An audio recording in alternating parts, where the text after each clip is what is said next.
Good afternoon. Welcome to the Thee O Lord Ministries channel. Please subscribe, like, and share. Please consider contributing to the ministry, for our primary ministry is to help the ones in jail or in nursing home. And when we go to those local jails and nursing homes, we need Bibles and other printings to hand out to these that are so often overlooked. Please help us reach these needed souls. Links to PayPal and Patreon are in the video description. We are also looking to partner with a few Christian businesses as an affiliate.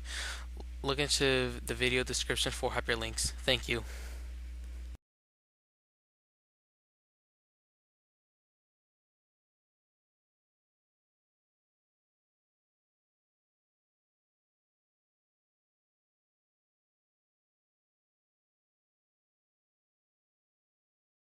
All right, my brothers and sisters in Christ, today we are going to look at a very important issue that was raised on,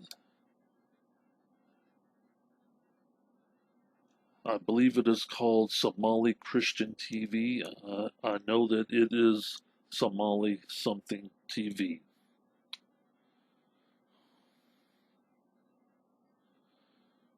But the hostess of that show said that we Christians are not allowed to protect ourselves. And it's like, what? Where is she getting that from? Well, I can tell you where she is getting that from. Both verses are in the book of Matthew. One is at 5, verse 39. And I am going to show why both of these verses are wrong. Okay? But I say unto you that ye resist not evil, but whosoever shall smite thee on thy right cheek, turn to the other side also.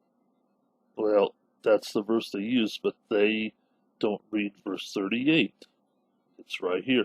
Have you heard that it hath been said, an eye for an eye and tooth for tooth?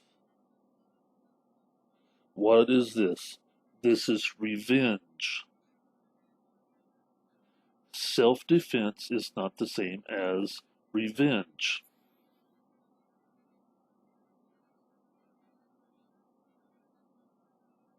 Okay? That is the key thing.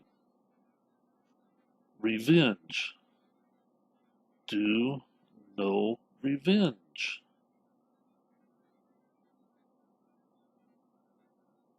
The other one is in 26 and verse 52. Then said Jesus unto him, put up again thy sword into its place, for all they that take the sword shall perish with the sword. That's of a better way to say this, that he who lives by the sword shall die by the sword. That is what this verse is.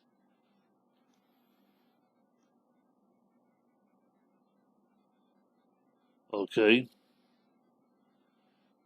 You also need to take a look at what's going on.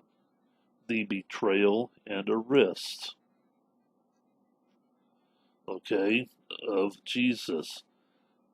Because he then states thereafter, thinkest thou that I cannot now pray to my Father, and he shall presently give me more than 12 legions?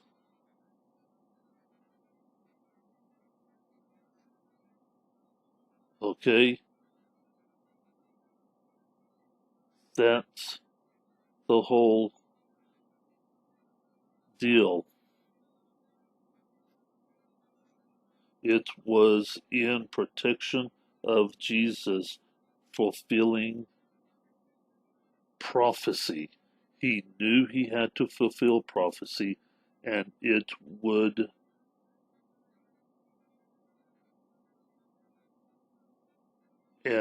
was done because he volunteered to do so. Okay? And also notice what Jesus says. I'm going to hover here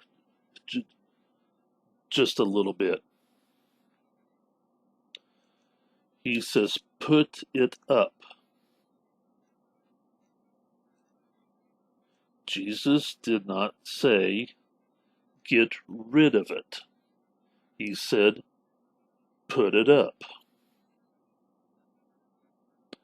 I don't know if this one.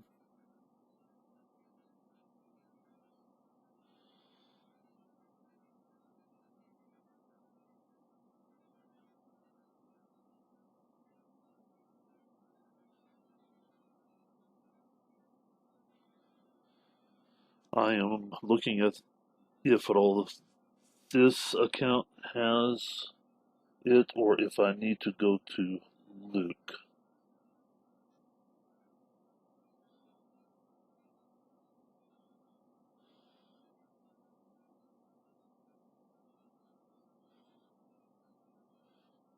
Okay, it doesn't look like that this account has it. So we are needing to go to Luke, and it is also in John. Okay, Luke 22 and verse 36. There are two things about Luke 22, but we will start with verse 36.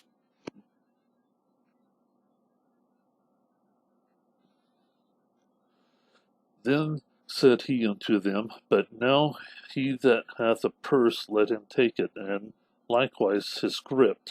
And he that has no sword, let him sell his garment and buy one.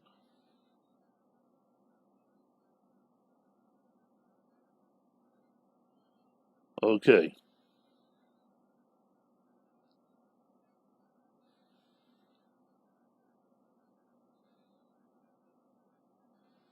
Oh, and right here, he is just kind of affirming that what has been prophesied about him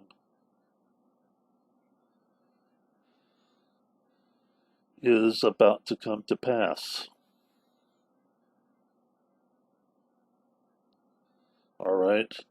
Now, the next verse. Now, here is before we go to verses 49 through 53, people thinks that this is talking about a metaphorical sword.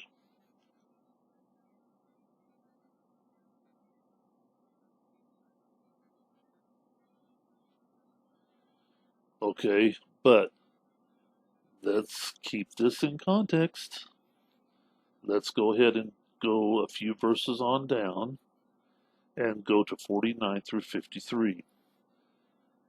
When they which were about him saw what would follow, they said unto him, Lord, shall we smite with the sword? And one of them smote the servant of the high priest and cut off his right ear. Okay, this shows that the sword just a few verses earlier is not a metaphorical sword. When you keep it in context, you have a better understanding. And Jesus answered and said, Suffer ye thus far, and touched his ear, and healed him. Then Jesus said unto the chief priests and captains of the temple and the elders, which were come to him, Be ye come out as against a thief with swords and staves? When I was daily with you in the temple, ye stretched forth no hands against me, but this is your hour and the power of darkness. Okay? So, again, notice what Jesus didn't say. He did not say to get rid of the sword.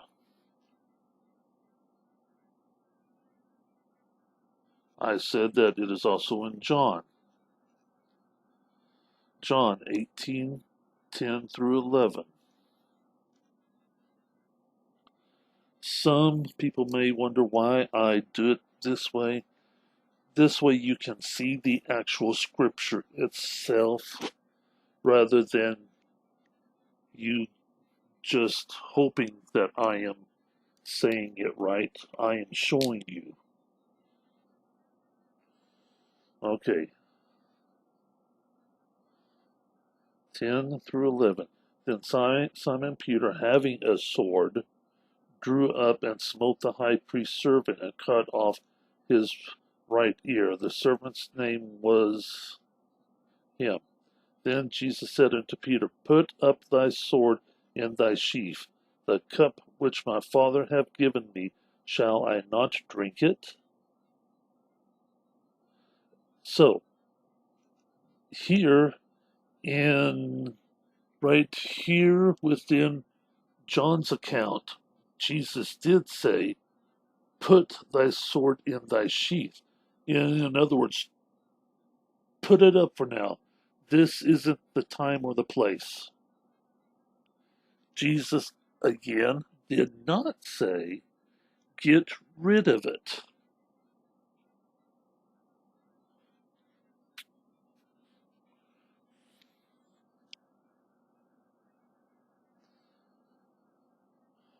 Are you listening? We are not to use the sword in offense, but in defense. This is why, and this is a fine line that Christians have when it comes to wartime.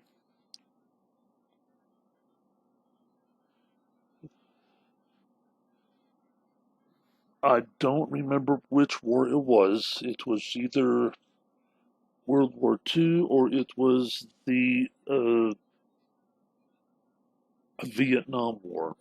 One of them, a group of Christians denied the draft because it meant that they would have to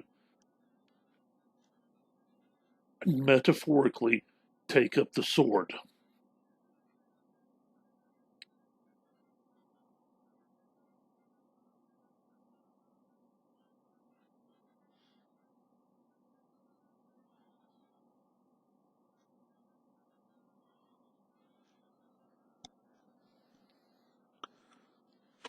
But here is the thing. If another nation attacks us, we Christians are therefore allowed to take up arms and defend.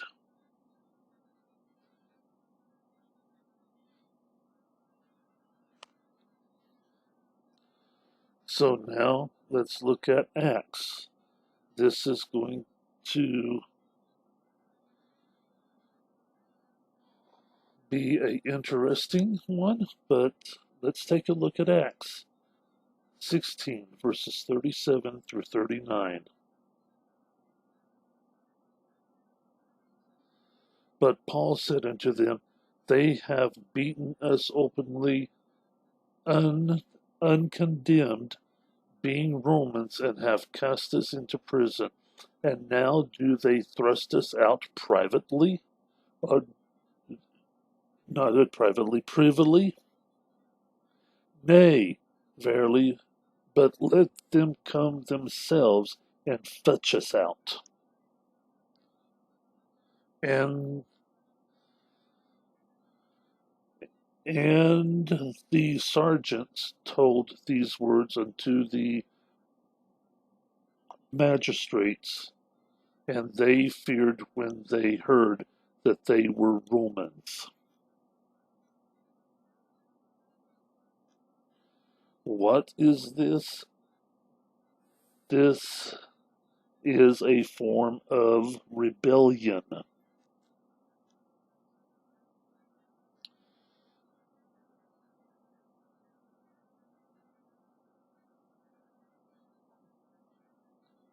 Rebellion.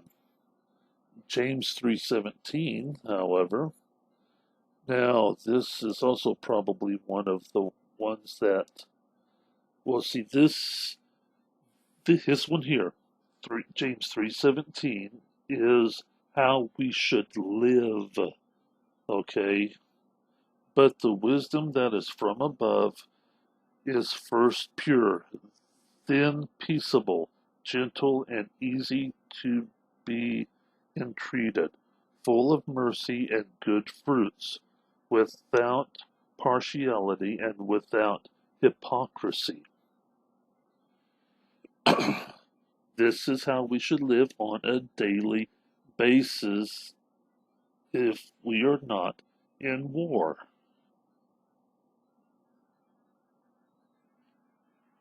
War sometimes entails a different frame of thought, and that is a unfortunate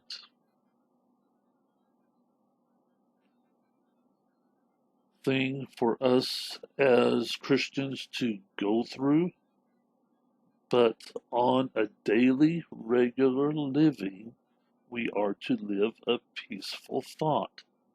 There is nothing in the Bible that says we cannot defend ourselves.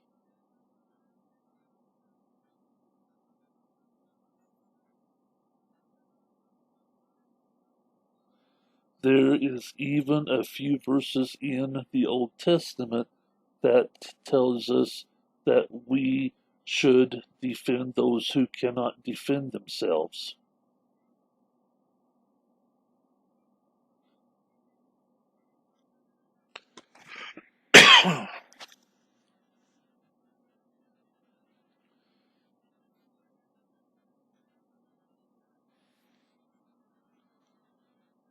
Did you catch that? In the Old Testament, it says that we should defend those who cannot defend themselves. Now, then, pay attention again to what that is saying.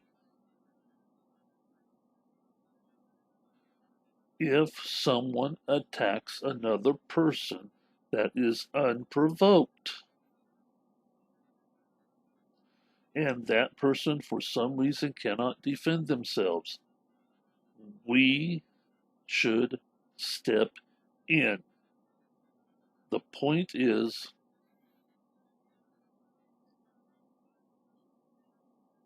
defense. There's many a times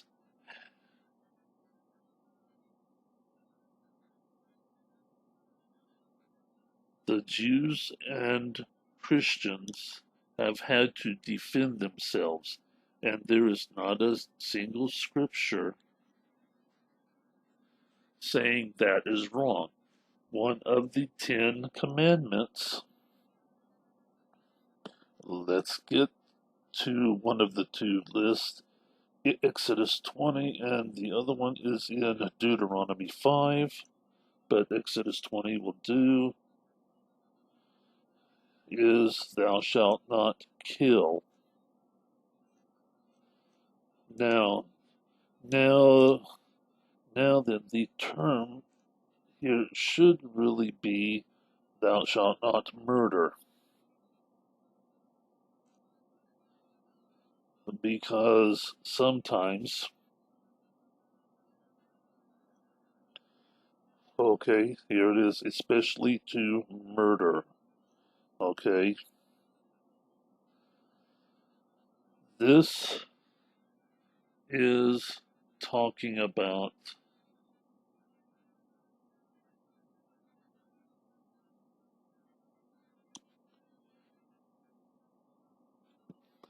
just going out and killing somebody.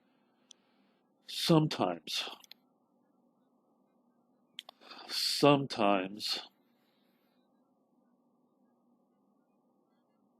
we, when we are defending ourselves,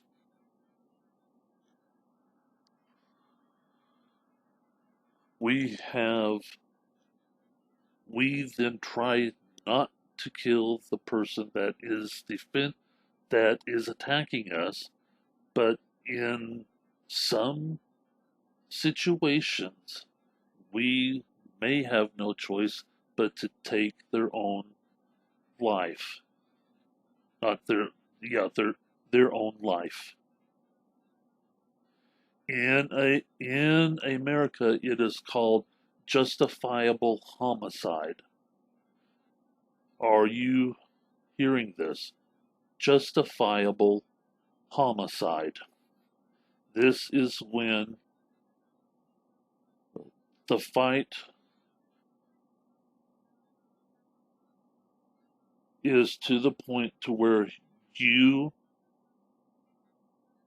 try to walk away after, let's say, the fight is over and that you have then successfully defended yourself.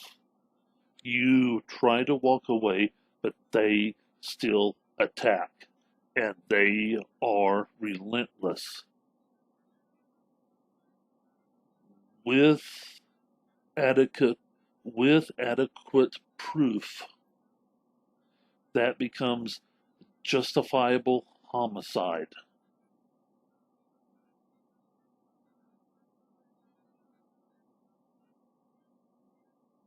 I have a pepper spray gun in my car.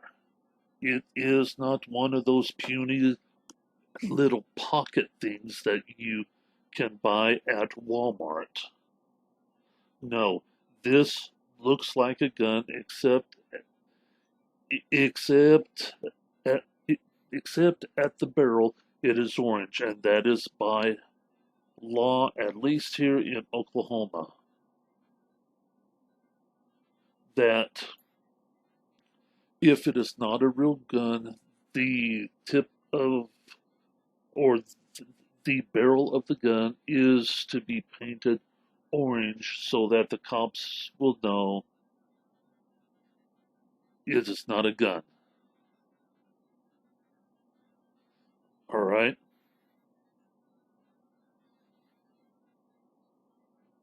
But I have a pepper spray gun that will shoot nearly 30 feet, and I would actually rather take them to their knees rather than strike a blow. This way, nobody gets hurt real bad. I have been in a couple of fights in my life, and I have hurt a few, and yes, I mean by way of sending them to the hospital. All right? But I prefer not to do that.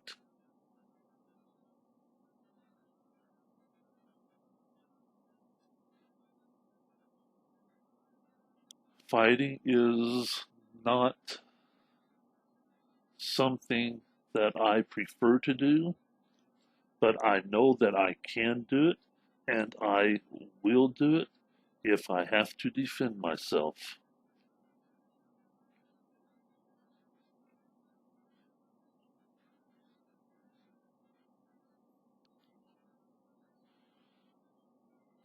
So, what have we learned today? That yes, we Christians can defend ourselves. Yes, we Christians can defend ourselves. The Bible does not tell us we can't. It tells us that if we live by the sword, that we will die by the sword. What does that mean? That if our living is to be made using the sword.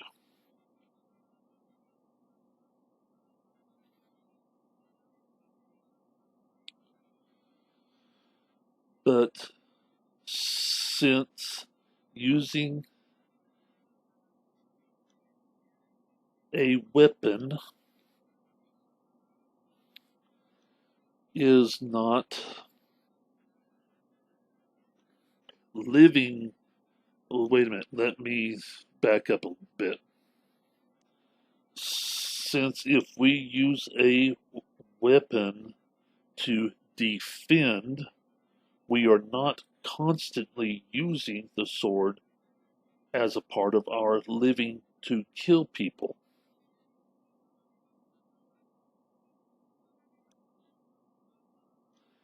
That is what that verse means. To live by the sword is to die by the sword.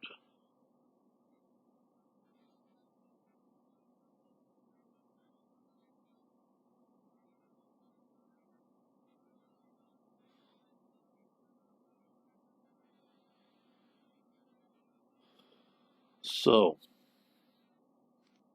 please stop trying to convince people we cannot defend ourselves.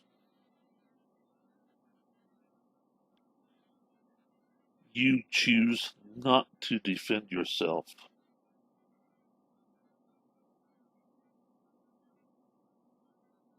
But I will continue to defend myself when and if any future time is needed.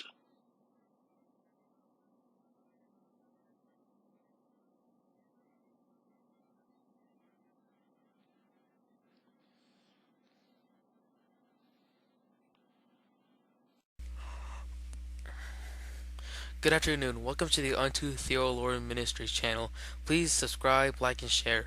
Please consider contributing to the ministry, for our primary ministry is to help the ones in jail or in nursing home. And when we go to those local jails and nursing homes, we need Bibles and other printings to hand out to these that are so often overlooked. Please help us reach these needed souls. Links to PayPal and Patreon are in the video description. We are also looking to partner with a few Christian businesses as an affiliate. Look into the video description for hyperlinks. Thank you.